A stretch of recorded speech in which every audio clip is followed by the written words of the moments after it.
México está dividido entre los que votaron por AMLO y los que no. Nosotros creemos que esta división no le hace bien a México. Por eso hicimos 2 videos, uno con gente que votó por él y otro con gente que no.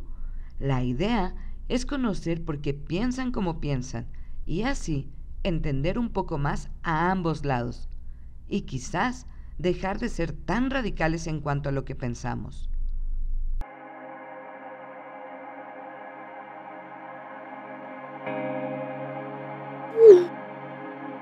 Estos presupuestos que se han ajustado un poco más recargados a la parte de una cuestión social y también a la parte de un desarrollo interno, económico, que alivia un poco la dependencia del extranjero. Para mí esa es maravillosa. Yo la veo como empresario también. No puedo depender nada más de un cliente. Es conveniente que yo tenga mis propios productos para tener un poquito más de control en el flujo, un poquito más control en el tipo de cambio y todo eso, ¿no? Que al final eso, pues en un término muy tecnocrático, también es necesario, ¿no? Sí estoy un poquito en contra de que no se trabaje más en la parte ambiental, que no sea claro la comunicación o los objetivos en eso, entonces esa parte sí la repruebo, pero los proyectos en esencia, la intención es así, estoy de acuerdo yo. Creo y yo considero que es uno de los ejes centrales, debe de ser una de las prácticas nuevas, es una propuesta de acción diferente para un resultado diferente. Considero que es la primera vez que puedes de alguna manera tangiblemente ver que hay ciertas acciones muy puntuales. Lo primero que vimos fue trata contra robo y venta ilegal de gasolina, ¿no? Muy criticado, no coincido con muchos de los puntos de acción, pero bueno, es uno de los primeros acercamientos y de los primeros puntos a atacar, ¿no? Comprendo completamente ese punto de vista. Me gustaría tocar el punto de las becas. Me parece maravilloso que haya 10 tipos de becas diferentes y que estén enfocadas a un estrato muy específico de la sociedad, cada una de ellas. Y que ahora, a diferencia de otros sexenios, el acceso a ellas, los requerimientos que necesitas para poder solicitar una beca o un apoyo, como quieran llamarle, es muchísimo más fácil que antes. Entonces, eso aplaudo mucho, la verdad, de este gobierno. Tengo posturas compartidas, posiciones compartidas, quiero decir, en muchas cosas. La de las becas me parece fundamental porque creo que hay una focalización muy interesante a grupos vulnerables, ¿no? Me parece que la política laboral, sobre todo de los gobiernos anteriores, nos dio en la madre a los jóvenes en muchos sentidos, ¿no? Esta política de outsourcing, de recortar derechos laborales, de estar haciendo más flexible el mercado laboral, pues nos dio en la torre mucho a los jóvenes, ¿no? Creo que sí somos una generación que estamos enfrentando un panorama bastante complicado en corto y mediano plazo, y esa parte me parece interesante. Entiendo que se tiene que hacer un reajuste en la manera en la que se gastaba, en la manera que se distribuía el presupuesto público, y creo que era un cambio necesario.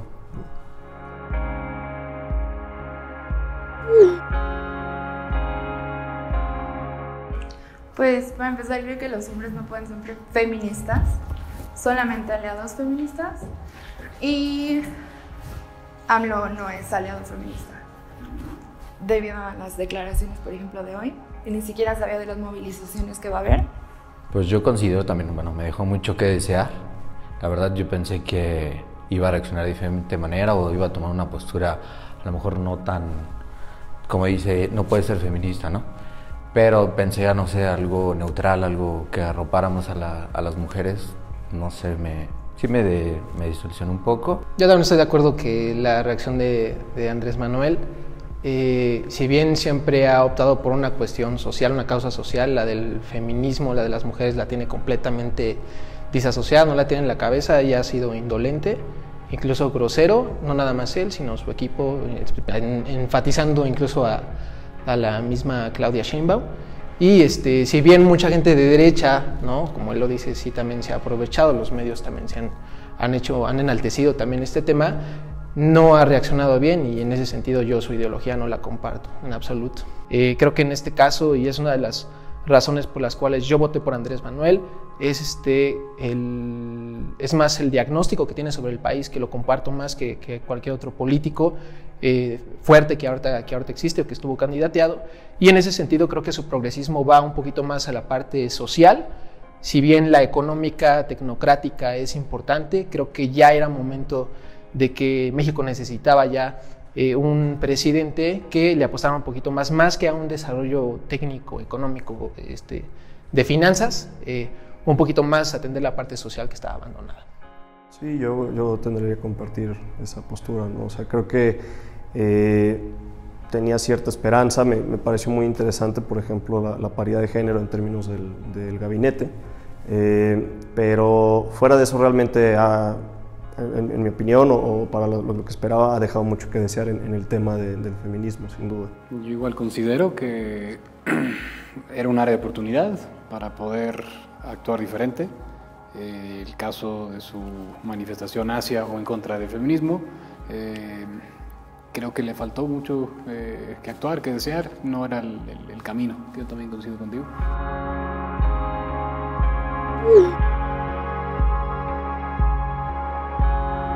El brazo de entrada para autoridades es muy evidente, me ha tocado verlo, y es un buen cambio, es algo que necesitamos como una buena práctica para dejar de hacer despilfarros, contratos con sobreprecios, sobrecostos, dádivas, que está muy marcado todavía. Creo que ha habido resultados mixtos, ¿no? Me parece que es de aplaudir que de entrada es un tema en la agenda, porque me parece que pues venimos hablando de esto desde que tengo uso de conciencia política, francamente, y no me parece que nos había tocado un gobierno donde el combate a la corrupción de verdad estuviera en la agenda, ¿no? Sabemos de los casos de tráfico de influencias de Marta Sagún, por ejemplo, ¿no? Desde el asunto desde el sexenio de Fox, estaba siempre estos rumores alrededor de las licitaciones que ganaba la familia de Muriño con Calderón, o sea, y bueno, qué decir de la de Peña Nieto, ¿no? Que francamente fue el sello de su sexenio. Entonces, sí, ¿no? El tema de la corrupción es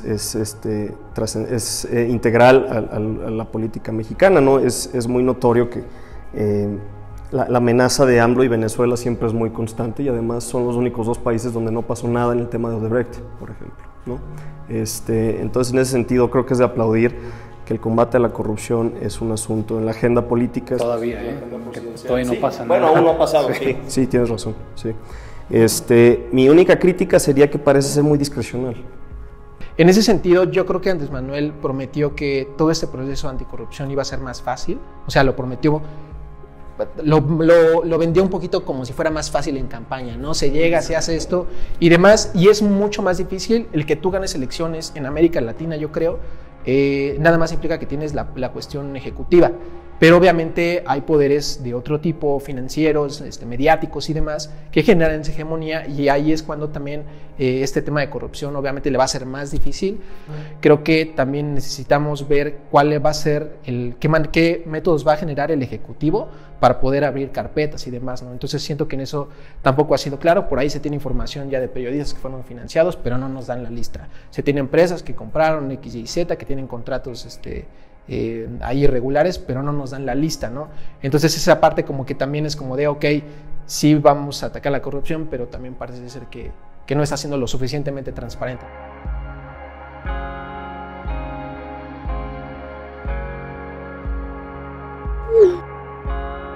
Estoy a favor de que se haya cancelado el aeropuerto, no tanto como un símbolo, sino por lo que tengo entendido realmente el gran problema es que no se debió haber iniciado ahí, desde el inicio, ¿no? Por lo que he leído, si no mal recuerdo, José Luis Luege, el que fue director de la Conagua con Calderón, antes de irse dejó un documento explicando por qué el aeropuerto no debía haberse construido en esa zona, porque es integral para el manejo del agua de la ciudad, ¿no? Entonces, fue un costo financiero altísimo, sí lo fue, sin duda,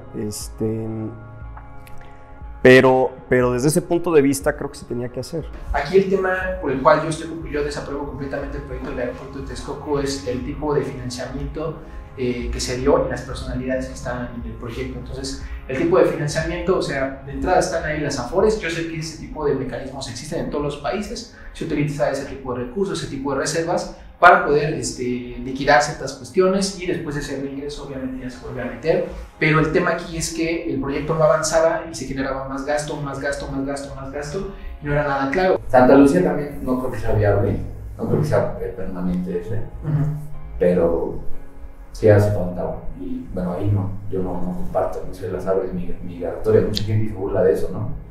Pero es real que hay, o sea, hay aves que vienen, tenían que exterminar esas aves para que el tráfico aéreo no afectara, y hay muchas cosas de ecológico, el agua, no sé, era sustentable el aeropuerto, pero para construirlo era nada sustentable, tan solo la cimentación, no me dejarás mentir.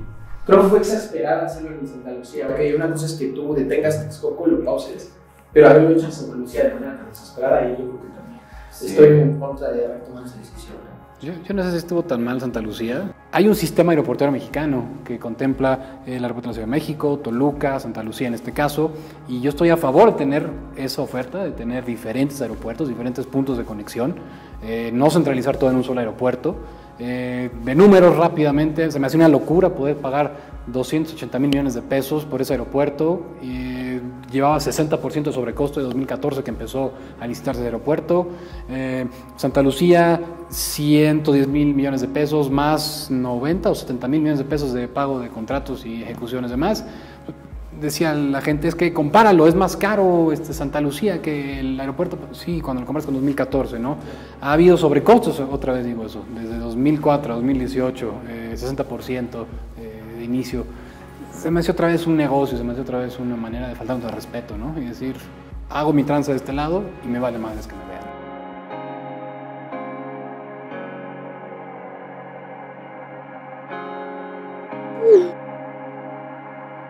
En mi caso yo estoy de acuerdo en general en la estrategia que más allá de generar mayores penas, años de cárcel, pena de muerte, todo este tipo de cuestiones con las cuales no son el problema, se va más al tejido social.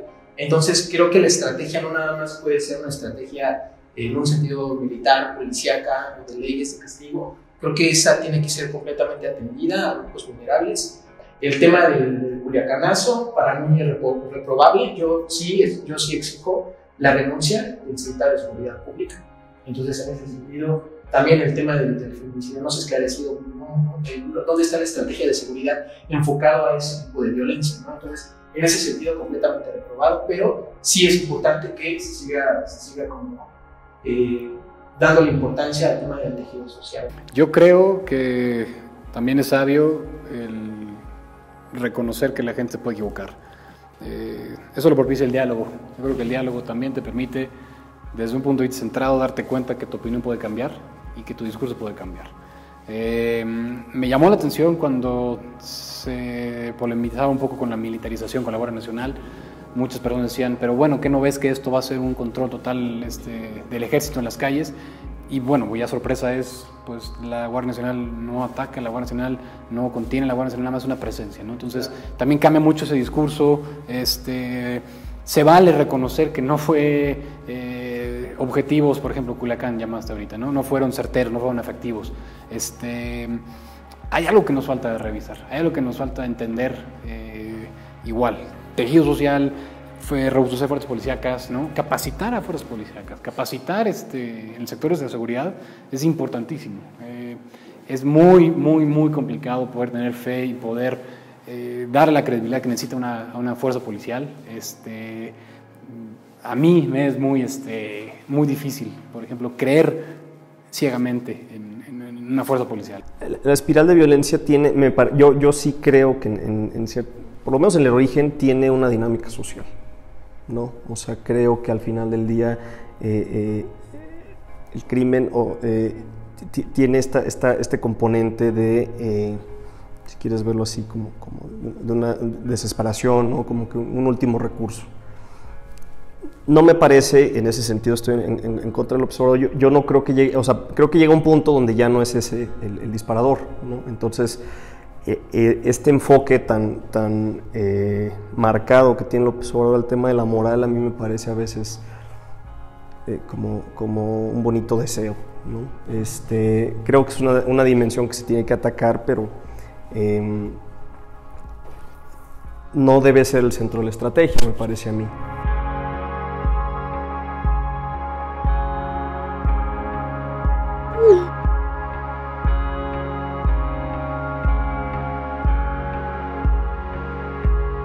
Mi punto es breve, no voy a elaborar tanto. Creo que hemos flaqueado un poco en ese entorno global. No hemos tampoco querido ser un punto de comunidad con otros países, con otras comunidades, con otras regiones, ¿no? Nos hemos centrado en estar bien con vecinos de arriba, no manchar tanto las manos. Tema Evo, cada quien tiene una opinión de eso, yo me da un poco lo mismo. Pero sí, siento que hay que hacer relaciones comerciales también con el exterior, ¿no? Ser fuertes adentro para poder hacer más y nuevos tratados, ¿no? En ese punto siento que hay área para crecer también mucho y no se ha atacado todavía eso. Creo que, es una de las...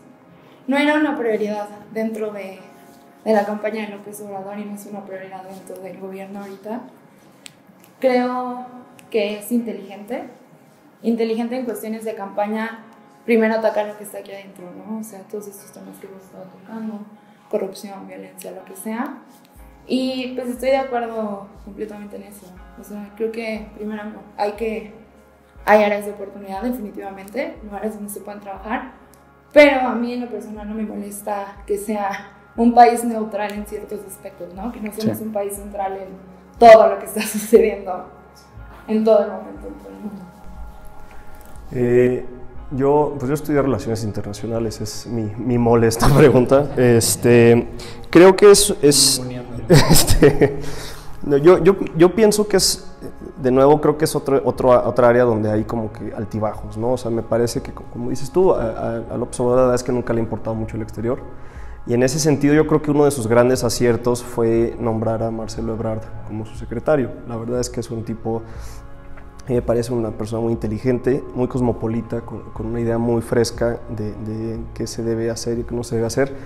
Y en ese sentido se trabaja con lo que se tiene, ¿no? La relación de Estados Unidos pues es lo que siempre ha habido, ¿no? Tenemos una disparidad enorme y creo que dentro de lo que cabe se ha hecho un buen trabajo.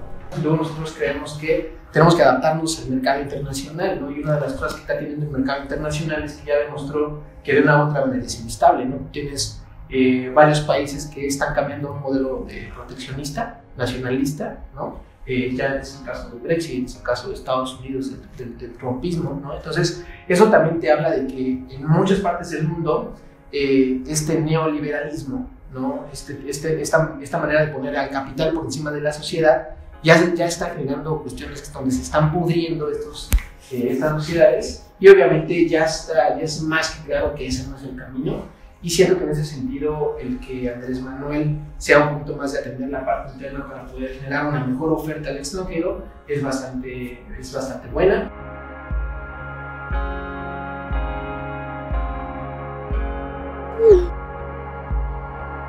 Por supuesto que no. Prometió mucho, habló mucho, pero al final de cuentas ese es el punto de una campaña política, ¿no? Enamorar al pueblo, a todos los votantes, para ganar. Entonces, no. Sí, definitivamente no ha llegado a nuestras expectativas, pero también, pues no es fácil, ¿no? O sea, atacar todos los temas, todas las situaciones, todas las deficiencias, no es algo que le podamos dejar a una sola persona. Creo que eso ocurre mucho en el debate, en la plática, como pensar a AMLO como la persona que va a arreglar todos nuestros problemas, ¿no? Justo el poder se divide en diferentes sectores y pues falta mucho que hacer y siempre va a faltar mucho que hacer. Yo le puse 4 de 5 estrellitas ahorita. Decía mucho en campaña promesas de seguridad, promesas de corrupción, promesas del aeropuerto, ¿no? Si nos vamos a esas promesas, pues bueno, ha actuado mucho sobre esos puntos, sobre esos ejes temáticos. No sé si para bien o para mal, resultados todavía no se pueden palpar, pero lo que prometió y dialogó y lo que fanfarroneó, lo que dijo, lo ha estado de cierta manera tratando de atacar, ¿no? Yo prefiero un gobierno bien intencionado, que sea un poco torpe y aprenda en el camino, y exigirle que aprenda en el camino con esas intenciones, a tener a un gobierno hábil, eficiente y elocuente y lo que tú quieras, pero con las intenciones que son antagónicas a los intereses de la mayoría de la población, ¿no? Entonces, claro, en ese sentido, por eso yo digo, o sea, hay que exigir, pero me siento bastante tranquilo con la dirección. La aproximación puede mejorar, pero la dirección es la que se adapta. Sí, o sea, yo creo que el gran objetivo de López Obrador era retomar la soberanía, o sea, la autoridad del Estado en muchísimos ámbitos de la sociedad, ¿no? Y va a tomar tiempo, ¿no? O sea, va a tomar tiempo, igual yo creo que no estaría de acuerdo con ciertos pasos que se han dado, pero creo que ese objetivo me parece muy loable y muy necesario.